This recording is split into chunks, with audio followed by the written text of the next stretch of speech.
Œuvre de Maria Valtorta, tome 1, chapitre 66, intitulé Le départ de Nazareth pour la majorité de Jésus. Vision du mercredi 20 décembre 1944. Je vois Jésus entrer avec sa maman dans la pièce. Comment dire, la salle à manger de Nazareth. Jésus est un bel enfant de 12 ans, grand, bien formé, fort sans être gras. Il semble plus âgé qu'il ne l'est à cause de sa complexion. Il est déjà assez grand pour atteindre l'épaule de sa maman. Il a encore le visage arrondi et rosé de Jésus enfant. Visage qui, par la suite, avec la jeunesse et l'âge viril, s'amincira et prendra une couleur sans couleur, de certains albâtres délicats à peine teintés de jaune rosé.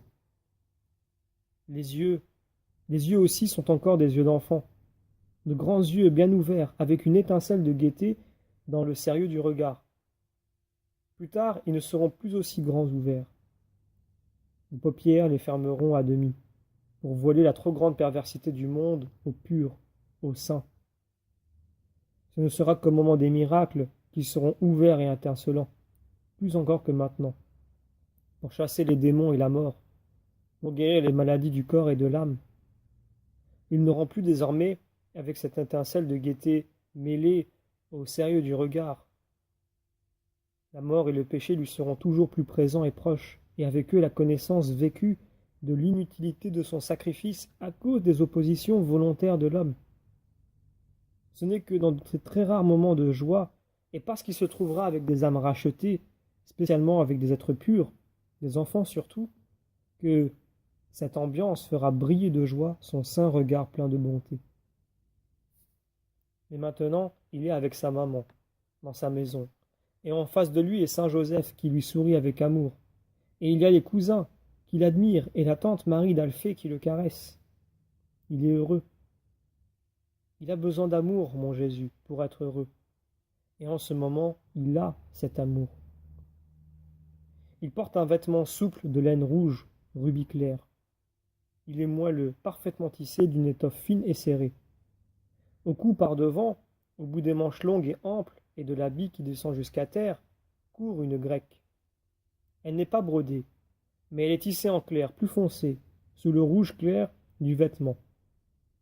Il laisse dégager tout juste des pieds chaussés de sandales neuves et bien confectionnées. Ce ne sont plus les semelles habituelles, avec leurs deux courroies croisées. Le vêtement doit être le travail de la maman, parce que sa belle-sœur l'admire et le loue. Les beaux cheveux blonds sont déjà de teinte plus foncée que lorsque Jésus était un tout jeune garçon, avec des reflets de cuivre dans les volutes que font les boucles en descendant jusqu'au dessous des oreilles. Ce ne sont plus les frisures courtes et vaporeuses de l'enfance. Ce n'est pas encore la chevelure ondulée de l'âge adulte, descendant jusqu'aux épaules où elle se termine en souple rouleau. Mais les cheveux ont tendance à s'orienter vers cette couleur et cette forme. Voilà notre fils, dit Marie.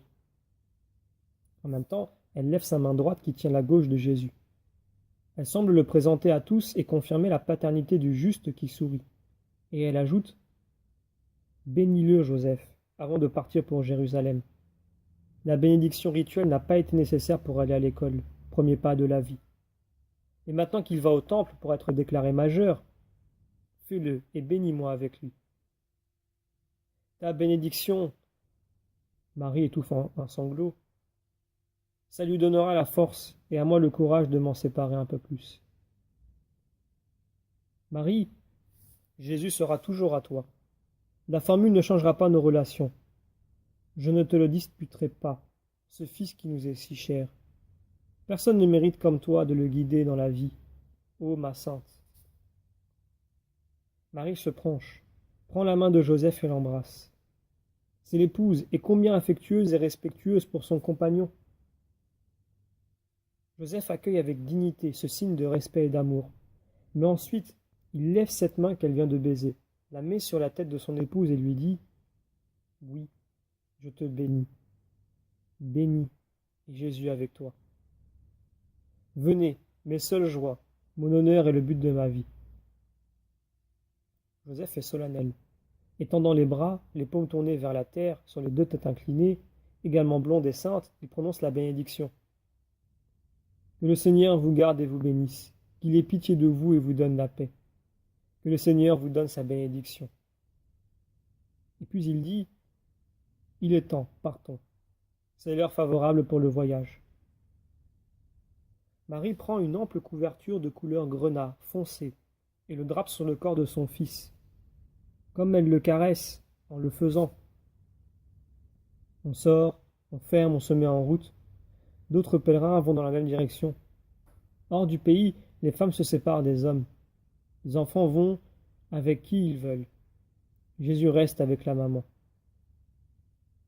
Les pèlerins s'en vont, psalmodiant le plus souvent, à travers les campagnes toutes belles aux plus joyeux jours du printemps.